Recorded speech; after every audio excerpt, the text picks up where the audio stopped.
Hello, everyone, and welcome to the Face Your Ears podcast. My name is Justin, joined, as always, by the eminent Rich Bozic. Rich, how are you doing?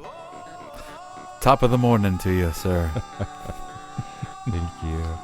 You are looking like someone who's been working hard in the studio. I am. I've been just toiling in the deep mines of sonic splendor in my studio late into the night. Yes. We won't go into too many details here, folks, but Justin's been working on something big in the background that we're going to be hearing about soon. Is that correct, sir? That is correct. Yes. I didn't get that. Could you try again? What? I Siri. didn't get that. Could you try again? Siri trying to interject herself. AI is everywhere. Yes. So this is not for you, Siri. It's not for you. Yes, we're keeping this within us humans, so just butt out for now. But yeah, we've been hard at work this year, and I'm really excited to see the growth that we've had with our YouTube channel. We're starting to see views grow over on our YouTube channel, which is great. So, Rich, thank you for what you're doing in putting the clips up on YouTube and engaging people in that new and fun way. So it's been really great to see. Thank you, and thank you for taking the time to create all of that content, Justin. And if you guys are curious, just look us up on YouTube at Face Your Ears. Yeah.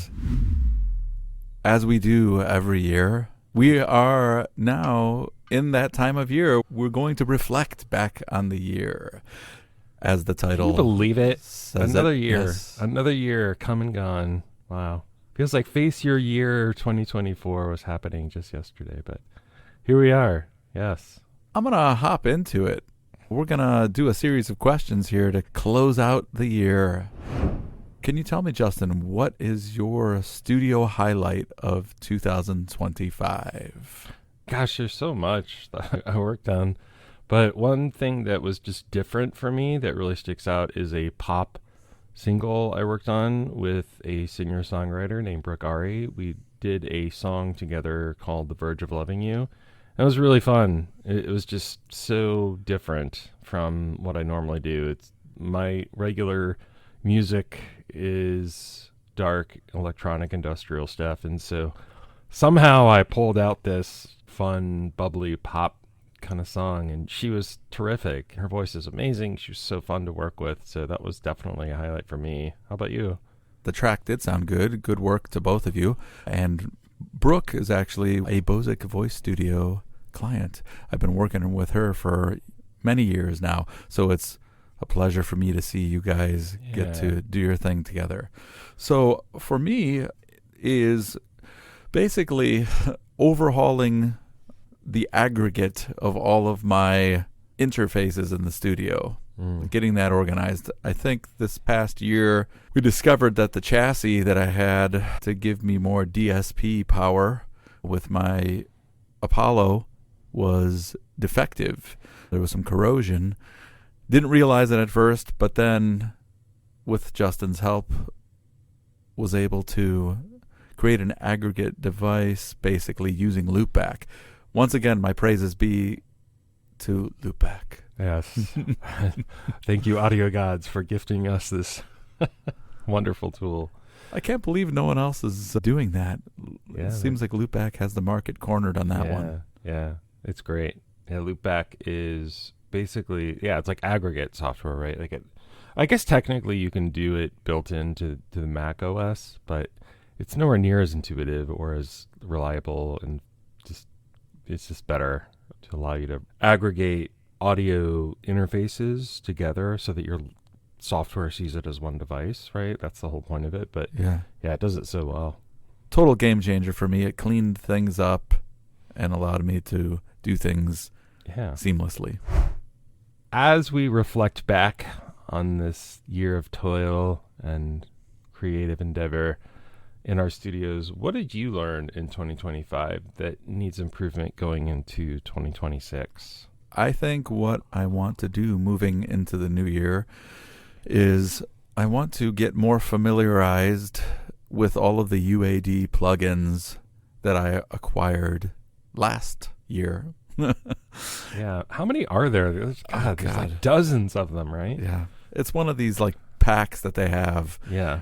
Yeah, it's dozens. And it's almost overwhelming when you look at the list, because it was one of the big packages. But the short of it is I want to get more familiarized with that. I'm going to start going through them one by one, seeing what's there and acquainting myself with them. How about you? I think it's less so in the studio from a technical point of view, but it's more about how I promote myself and market myself. I think that's something I'd like to be able to improve, of just getting word out about me and what I do as a producer, as a trainer, and just even when I release music, just getting better at promoting that. For me, it's very off the cuff kind of thing, where I'll do a post or two about something and then leave it. And I want to get better at being more systematic about it and just being more consistent and that kind of thing. So that's something I want to get better at. I know there's tools out there to help us do that kind of thing. MetaSuite, using Facebook, or even just paying for ads on Reddit or Google or Instagram, something like that. That's something I want to look more into and just get better at, because I think that's what you got to do. If you want to work with other people, you've got to figure out how to let them know you exist. So yes, that's yeah, on my mind. There's so many ways to go about it now. Some of the things that you listed for sure, and there's countless others. Keep us posted on that. We'd love to hear what's going on in that endeavor. Totally. You guys should look him up, manmaderandom.com, if you want to get a song produced. Also, you provide services in Logic coaching and lessons, right? Right. Yeah, absolutely. I also do Ableton Live and even GarageBand, if that's what you're using. But yeah, Logic Pro is my main focus, and I love to sit down with people and dig into the details and get them confident in producing music. So yeah, I love to work with other people, and I do it remotely, so it's all remote. So we've got the tools, I've got the talent, and I've got the expertise to help you. Yeah. Excellent. This episode is not festive enough. We need to kick it up a notch. By the time this episode drops, people will have maybe exchanged some Christmas gifts, maybe had some amazing meals with friends and family, and are sharing good times. Yeah. They're about to celebrate the coming of the new year of 2026. Yes. Yes. What better way to wrap up this year than to listen to this podcast? Thank you, everyone, for joining us and for being part of the adventure. I'm going to move on to the next question here. So, what are you looking forward to in the upcoming year, Justin? Yeah, I'm going to let the cat out of the bag a little bit here, but the thing, honestly, that I'm looking forward to the most is a video series that I'm finally producing and getting off the ground now in 2025, but it will definitely, knock on wood, it will definitely be releasing in 2026. So I am creating a video series on Logic Pro. I'm not going to spoil the title or anything yet here, but it is by far the thing that I'm looking forward to the most. And essentially, the way I approach this video series is that it's as if I were sitting down with somebody who's learning Logic Pro for the first time. These are the things that I would want to teach them and show them in Logic Pro. And so it's a video series of that. And I don't want to say too much more, but it is by far the thing I'm looking forward to the most. How about you, Rich? What are you looking forward to? That's excellent. By the way, side note on that, it is exciting, people. I'm happy to say that I am able to see some of the background stuff that's happening. Yeah, Rich is like a co-producer. He's like kind of my co-producer in this in a way. He's reviewing some of the videos and giving me feedback and helping me out. It's good stuff, people, and I'm excited for you, Justin. Thank you. What I'm looking forward to in 2026 is the release of music. So I have a few irons in the fire. I have a project called Beak Fist that I have been recording a lot of tracks for, and my buddy Alex has also been in the mine laying down tracks. There's light at the end of the tunnel here. We're really close. I'm thinking things are going to start dropping. But also, I have a solo endeavor that I've been working on, and that too shall be coming in 2026, and I'm excited about that. Yes. And I've had the privilege of hearing both of these projects, little snippets here and there, and it's incredible. I'm so excited for you to release this. I'm so excited for people to hear it. It's fantastic. So definitely something to look forward to. Thank you. And Justin has been basically standing in the corner, cracking the whip on me, keeping me on task. Yes. Should we tell them about? Let's tell them about the thing we got going here. So we got a little kind of almost accountability buddy. Yeah, Yeah. I call it accountability buddy. Yes. Yes. Yeah, We're basically keeping tabs on each other. Yeah. Yeah. What was the coach's name in the Rocky movie? The old guy. God. Come on, Rock. That guy. Yes, what was his name? Yeah. God, I can't remember. I gotta do it. You got to do it. And I smacks him or something. What's that guy's name? Anyway, we've been that person for each other. What's his name? Oh, is it Mickey? Mickey. No.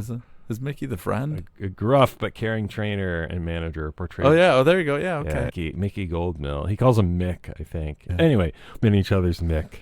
Everyone needs a Mick in their life. Yeah. Yeah. All right.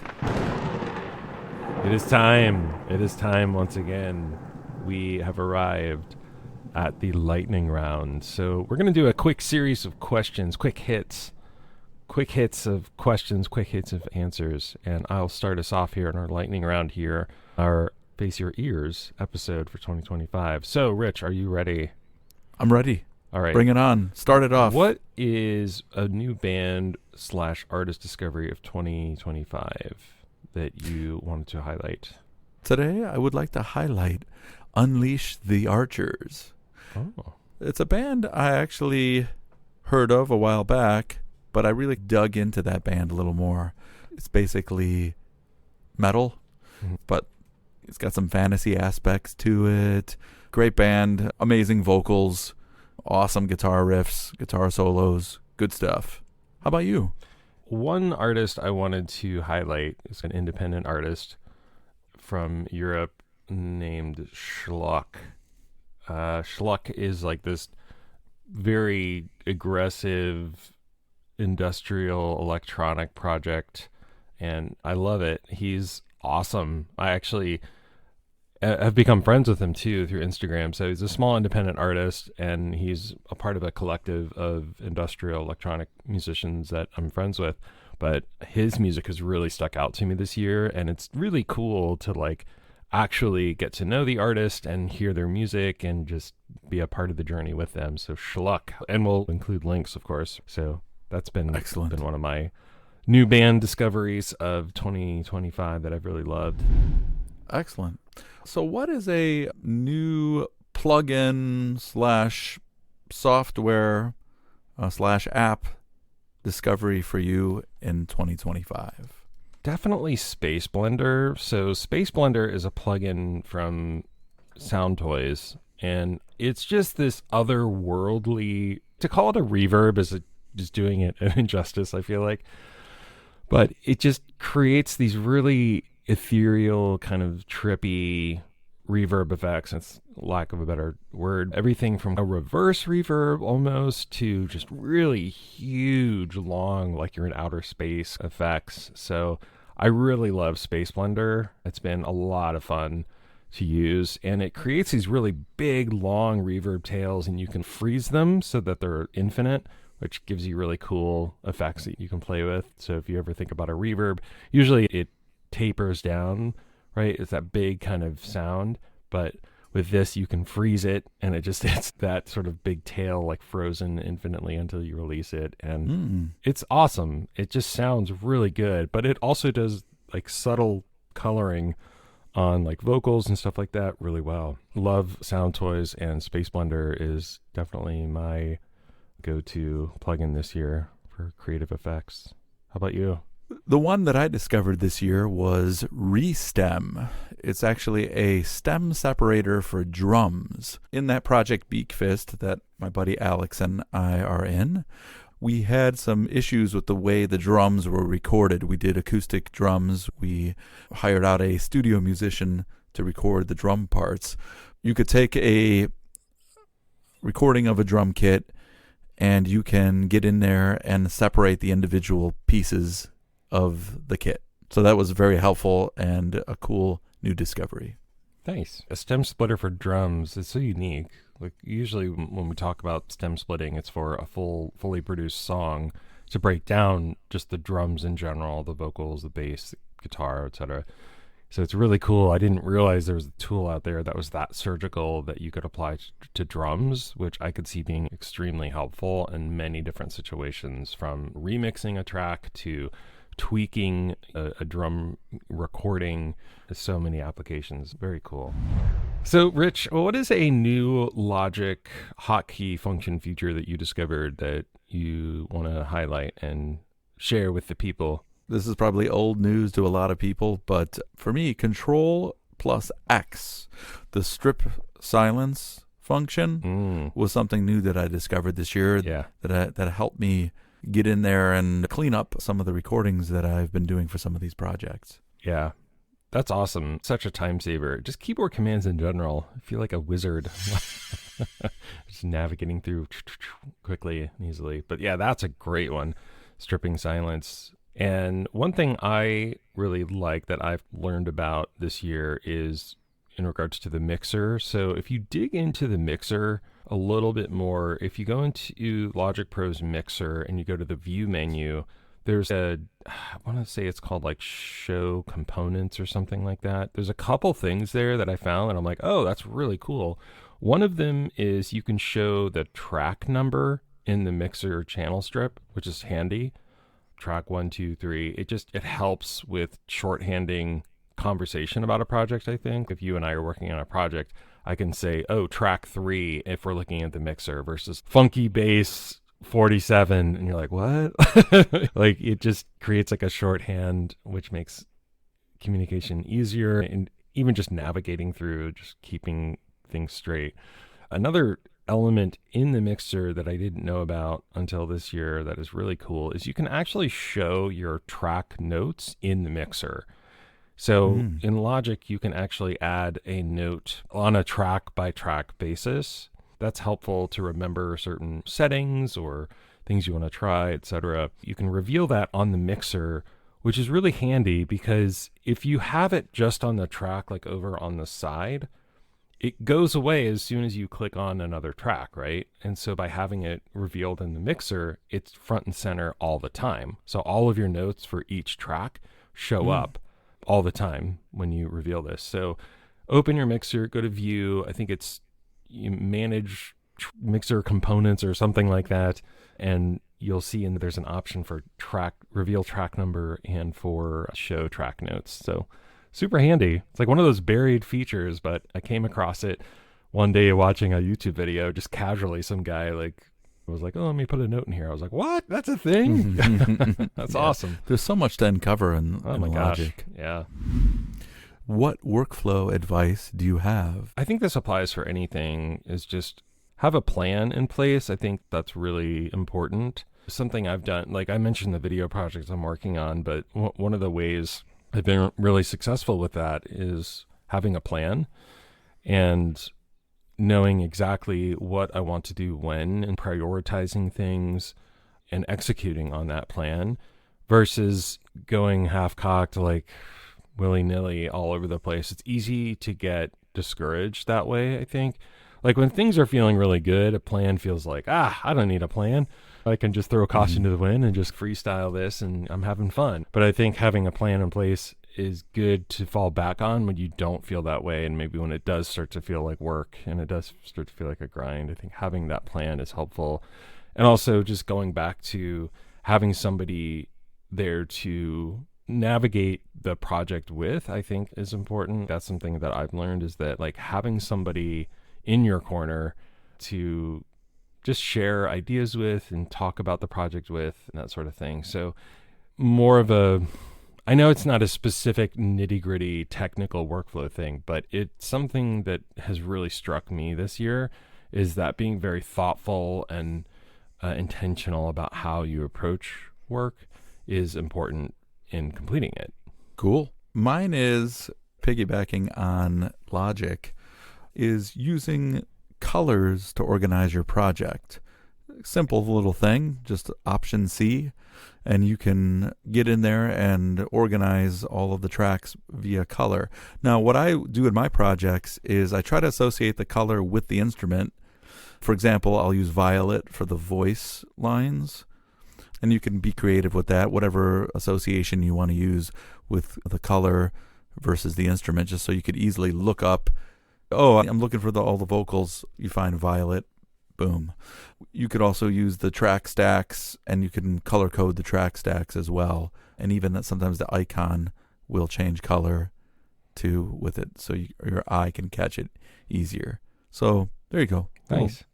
Technical tidbit. Yeah, I am like such a staunch advocate of color coding tracks and using icons, so I applaud you in your use of colors. Two things, Excellent. by the way, I cover in my video series of how to do in Logic Pro. So as soon as you said that, I was like, oh yeah, I covered that. That's a great one. I love it. That's awesome. I love that you use color coding.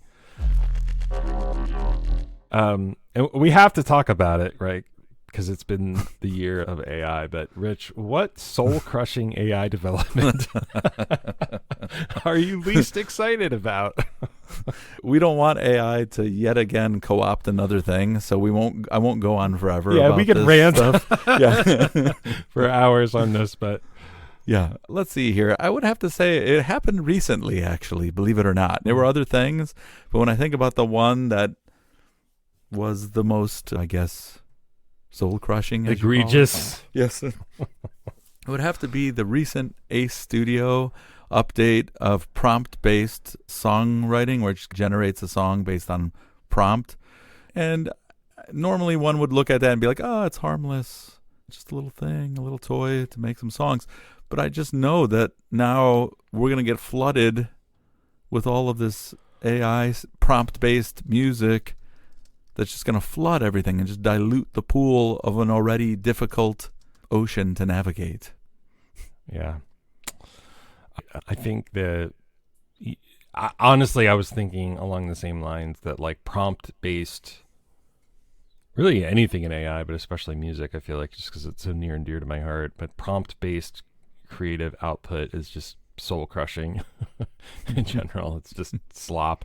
But something that occurred this year that I think is something everybody should know about is how basically Universal Music Group is giving up the fight of protecting copyrighted music, and they're basically partnering now with AI-based music entities to start to license out content in their catalog for use with AI music creation tools. So basically, like, it's a free-for-all, like, with music. And This episode is about to be rated explicit.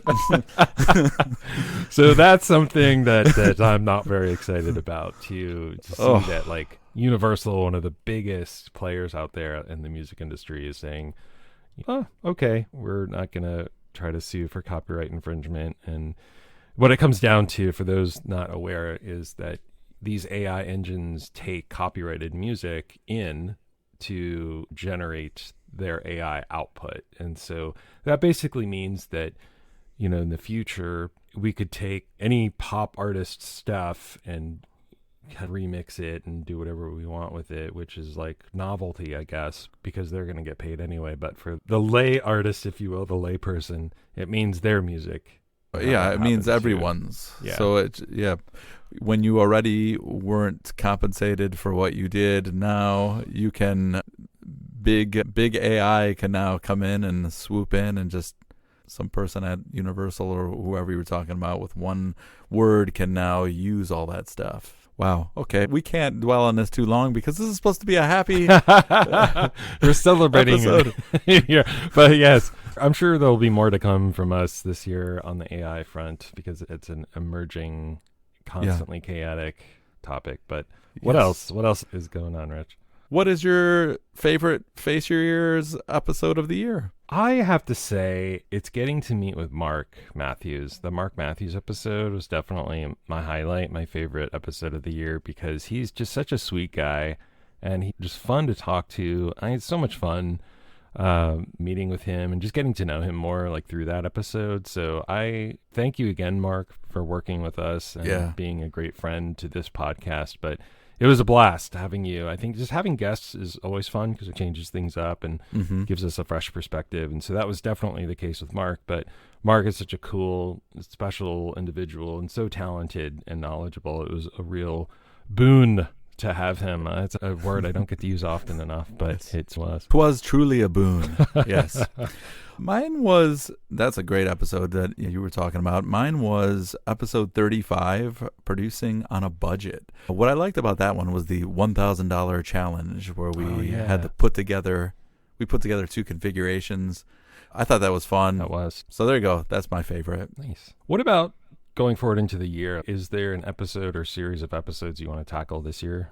I want to go and do another episode of the producing on a budget with an even tighter budget because I think that would be cool. Could we do it on $500 $500 budget? But based on what we just talked about earlier, I think we got to delve into some more AI stuff. Yeah. It might be fun to try to have a guest on that one too. Maybe get someone else to join the. Is it a rant? Yeah. Is it a pity party? What is it? Yeah. It makes me think about what would be cool this year is to do something you mentioned, I think, which is to have multiple guests. So we've always had just one guest, but I think it might be really cool and interesting to have like more of a conversation if we had 2 or even 3 guests on the podcast. It's certainly doable. And this technology we use for recording podcasts makes that very possible. So that's something I'd love to try and do this year if possible. Maybe on AI, I don't know, but something.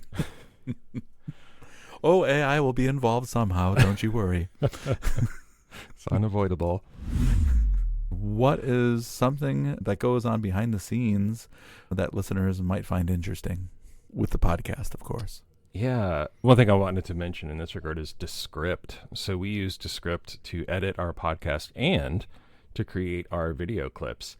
And I was really intimidated by this whole sphere of media creation, but Descript makes it so easy to do, both editing the podcast and creating short clips, like adding like the fun little GIFs and sound effects and stuff. It makes it so easy to do, including like auto caption creation. So that's something that we use. It's a behind the scenes thing I wanted to highlight, which I think is really cool. The thing I wanted to highlight is I think that people would find it hilarious to hear me write and read out the scripts for some of those intros on some of those episodes.